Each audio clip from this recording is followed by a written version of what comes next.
Strykowski. Okay, so we left you leaving Bergen-Belsen. Yeah, we're supposed to leave Bergen-Belsen.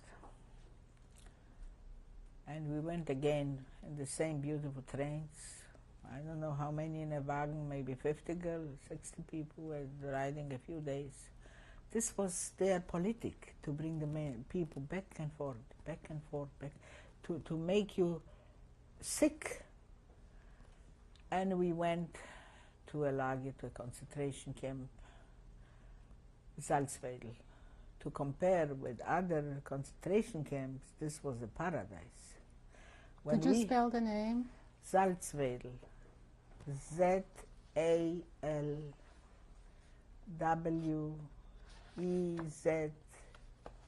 How is it? Salzwedel. Z-A-L-D-W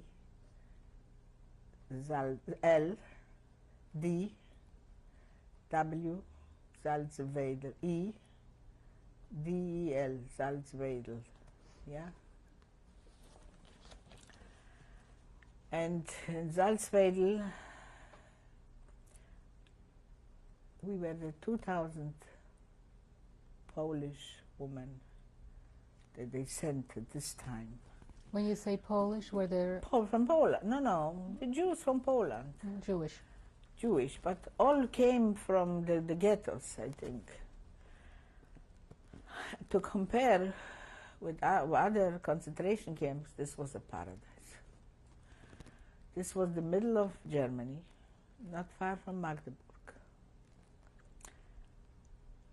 There they gave us these coats, the stripe coats. I was working in an ammunition factory. I pull in these, the coals. You know, I was bullets. The bullets. I was putting in the bullets. We were working day shift, night shift. We were in a room, we were 12 girls, many from the one I said before, all from Poland. Quite nice. Was this camp also closed in? Closed in. And the factory was within the camp? No.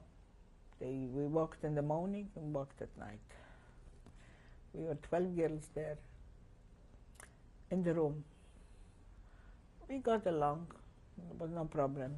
On a bridge, to compare with Auschwitz 12, it was a paradise.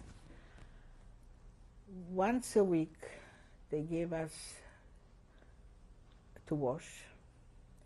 They gave us black coffee, so we washed our hair. Some of the girls, the hair started to grow back. I had hair. Because I had my hair, I was scared to go to steal a potato, because the minute they cut you with a potato, they cut again your hair. So I didn't go steal, and I was starving from hunger. Anyway, we got the rations. We had a very nice stub over there, the Führer, because she was a Czechian Jewish woman. She was extremely nice. Do you know her name? Marysia. Block 7, Marysia, was Block 7, Marusia. She was very nice, because some other one were so bitchy, they made the girls crazy. Every morning we got a piece of bread. Every evening we came home. We were working night shift, day and night. Every evening we got a soup. One a little bit better, one a little bit worse. So did you alternate? Once you worked during the day and... 1 week day, 1 week night. We went with the German police in the morning. They escorted you? Of course. I think it's about an hour. I can't recall how many miles. An hour in the morning, at night. Middle Germany is not so cold, but still is cold. In the winter, we were there till April. If we were taking sometime pieces of paper and putting around our feet, you know, a piece of paper on behind the coat. Behind the coat? Under the coat, to put this paper to get warm. If they cut us, they beat us up to death. And it was very cold. We were sleeping early morning or late at night, and we were going to shifts. And the only clothes that you had was the striped uniform? The striped uniform with a little dress. That's the only time I went through 9-month camp. One day, they came a transport, they throw us stockings. And they were throwing like this. So, if I want or not, I have to be superstitious. I had before also, they throw me black stockings. In Poland and Europe, black was really, if somebody died, they were wearing black and white and black, gray and black. So I said then to my friend, I don't think my mother is alive. Because till then I hoped, when I saw people with a little bit of language, they can move around. The Stuboves, they didn't speak at all, somehow a little bit. So I said to my friend, I know, Hella, I'm afraid my mother is not alive, not my brother. And I never found. Anyway, we were going also with the big shoes, sleepy, tired, cold, warm. In the factory, we had nice people. We had not nice people. One day, I was sitting with a girl next to me, and I said something to her, or she to me. Came over a German SS woman, and she took our 2 heads and pulled together that for a week we were completely out. We didn't know what's going on. They were so cruel. They took us once in 2 weeks, in 3 weeks, once a week, to Auslausung. This is not to get lice, to take showers. So they took us, and there they changed us the clothes. It has to be washed once in 2 weeks, and 3 weeks a month. So the German women were standing at the door, and the German SS. And the German woman came over with a spitzrut and check here and here if we washed. They weren't embarrassed before the men. They were young, beautiful women. They were old women. They were really, but the German woman alone, I would be embarrassed to do this. They were checking if we are wet, if we washed. And then they went away, they were laughing. We had one SS woman, a Marta, her name was, a beautiful blonde woman. So if she wanted something, or a bench, or whatever, she didn't beat us up, the Germans should see. She took us down to the toilets. And the toilets, I don't know if you know how they look, and I have pictures, I made them now. And there she beat us up. There was no pity. She had no pity. We could come up there swollen in a terrible situation. They didn't care. They didn't care. But on the top where the meisters were, they never did it. But with all this, we are very lucky, because the Führer from this group, not from the group, from the whole camp, he was an old man, a German. Maybe he was 78 years old. He was not an SS. He was in the Wehrmacht. And he said, as long I am here, I won't let them destroy this camp. And he did it. All our camp was undermined. There were mines under the whole camp. And because he was there, we survived. We were there for 9 months, working at the ammunition factory. We were starving for hunger. Sometimes Sunday, they took us extra to work, to clean the toilets, to clean this. I was going everywhere because I was young and I was hungry. And I was afraid to go to steal because of my hair. Because I saw how the other look. I looked beautiful. When this hair grew, they made it a little bit, they were so happy. And today they going into do that. So I was working any job I could get. I was working. And did you get extra food if you... We got something extra for this. That's why I went to work. For the extra day work. But let's say if they cut somebody which stealed, they didn't kill. They could put you hanging, like I remember 2 girls were hanging for a day.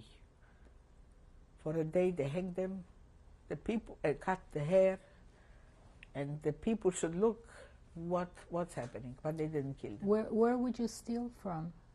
From the kitchen. There was not far a kitchen. Not from the kitchen. Sometimes they threw out the peeling from the potatoes. Sometimes a carrot, not from the kitchen. Sometimes our girls were working in the kitchen too. They were working in the kitchen, they were working, making everything. Sometimes if I have somebody there, let's say, she could give you a potato. We were eating raw potatoes, we were eating, the worst was the raw beets, the white beets, they're so bitter. But we were eating. And the ghetto we made from the potato, from the, I don't know. The peels. The peels. We made cake in the ghetto. How did you do that? I don't know how I did it, but we did. We were so hungry. And the ghetto, we were very hungry. So whatever we had, as long as they let us leave, we were happy.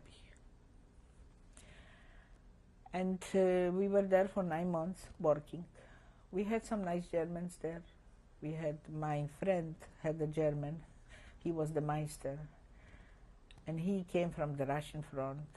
So he used to tell her, Reginka, the Krieg kommt zu einem Ende. Wein nicht, mein Kind. The Krieg comes to an Ende. Soon you will have different. Sometimes he used to put a piece of bread, under the machine, sometimes a piece of apple. So there wasn't a death camp by us. And thanks to this, we all survived. We had there a girl, a lot of Hungarian girls came later. So was one woman, and the Hungarian came in 1944, they came from the homes. So one Jewish woman was pregnant. Of course, they delivered the baby, and I think they killed the baby. But she had all the help from this Lagerführer, from outside, that she could get, she had. He used to bring medication, everything from out of the lager, of the camps. And this was a German person? A German person, yeah. He was the Lagerführer. He was the Führer of the whole camp. And thanks to him, we survived. And you don't know what happened to the baby? Oh, the baby was killed, but the woman survived. The baby, they would leave a baby. They took away the baby. I don't know, maybe somebody adopted a baby. But who would from Germany adopt a Jewish baby? So then we were there for 9 months. To the end, the camps were bombed day and night. The factories, the camps were bombed every day, every second day they bombed the camps. Do you know by who it was bombed? By the Americans. But somehow, nothing happened to the Germans. They bombed, nothing happened, they didn't destroy the ammunition factories. They didn't destroy them, they could destroy the ammunition factories. We had, in Salzwedel was a big camp, not only Jews. From outside, they had French people, they had Häftlinge from all over the world, not only Jews, because the men used to come to the factory working with our girls. So they were in different camps? Outside, yeah. We were in closed-up camp. They were in different closed-up camp, but they had better than us because they were Jews. Like a Pole was a P, a French has a F, and we had a Jew. So the Jew was the scapegoat. Everything was. And you were wearing a yellow star, or? Yeah, we were wearing yellow stars with the stripes. And the last few weeks they were bombing day and night. The last almost a week, 5 days, we didn't get food, We didn't get water. We didn't get nothing. They were bombing day, night, dark. We didn't know what's going on. I don't think it will take another few days if we would survive, because we were starving for hunger. And then one day, the American army came in. A girl came out and says, "The doors of the camps are open. The American army is here." I don't have to tell you how we took it. The American army came in right away, the American soldiers with the chocolate, and took us here and took us. And this German, the German woman, which was beating us so up, they were all running away because they were afraid. They knew it's the end of the war. And running to the train, she lost both legs. Marta, when they told us that she lost both legs, you can imagine the holiday we had in camp, because she was unbelievable. So she lost both legs, and many of them lost their lives. And so they ran away before the Americans arrived? Yeah, they knew the Americans are a mile or 2 miles behind Salzwedel. So was this a day before or longer? No, the last 3-4 days. This was already dead. When the American came in, they saw what's going on. We are hungry and dirty and in a terrible condition. Many of them were, I don't know, if another few weeks, days they would survive. They took us out. They cut this German, the whole Führer, but our girls put in a good word for him. They didn't kill him, because thanks to him, we survived. When they took us out from the camps, they put us in the SS quarters. When the SS was staying, they put us in their camps, and they blew up our camp, because the whole camp was undermined. So they blew up then our camp. So it was no joke. If not him, they would blow up the camp. If they would have another day too, you know what they did. And we went to the Germans. So how were you transported? Or They you took walked? us. We walked. I don't think it was far, or I don't remember. Maybe we were thrown. No, I think we walked. And this was outside of the camp? The SS was living there. We had a beautiful apartment with dishes, with this. You can imagine after 4 years of such horror. And we were there, and they treated the American army, they treated us wonderful. Were you able to communicate with them? But With the Americans? we did. I don't know how, but we did. We did. Some were Jews, some spoke a little bit German, a little bit we knew, we didn't know. Somehow we did. Well, they throw us chocolate and cigarettes and this. For this you didn't need... some people died after the war because they were so hungry. They start to eat a lot of butter and a lot of other things, and they were very sick, and they died after the war. And all this food was supplied by the Americans? Everything by the Americans. It was a liberation that is just like you see in the movie. There we were, not long, a few weeks, and we heard that the English are coming. When the English are coming, the situation change was not the same. They put us in camps, but different condition, of course, and we were in a camp. And one day, my husband came. He knew there is a 2,000 women from Poland, and he came. I was standing with a group of girls. He came over to me and asked if I know maybe somebody with his name. I said, I don't. He asked me a little bit of water or juice, I don't remember what, and I gave him. And this is the way we met. Then he left for home. He came by bike. like you heard before, his city was maybe 30 miles away from us. And he was there in a camp very short time, but they bombed the train and he ran away. And he was hiding with his brother by a bower.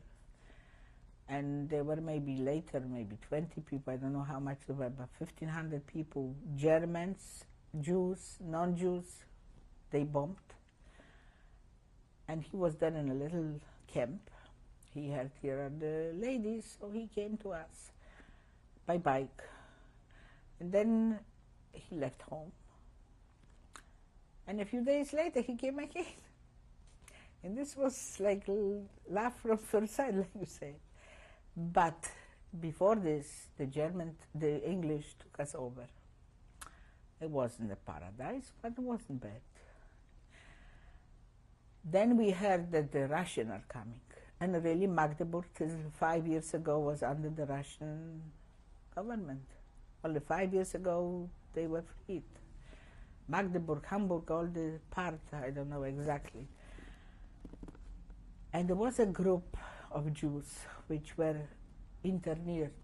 I don't know how. They had passports to go to Israel. And I was still a teenager. I was supposed to go with a soldier, with a Jewish soldier then. No, later on I was supposed to go with a soldier. But went a group of people interned to leave Germany. And I didn't want to go back to Poland. I had the Russians are coming.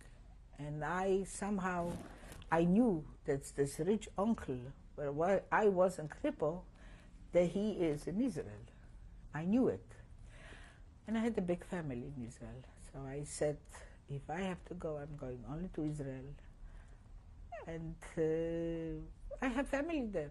Do you have any idea how these people got organized and got papers to go to Israel?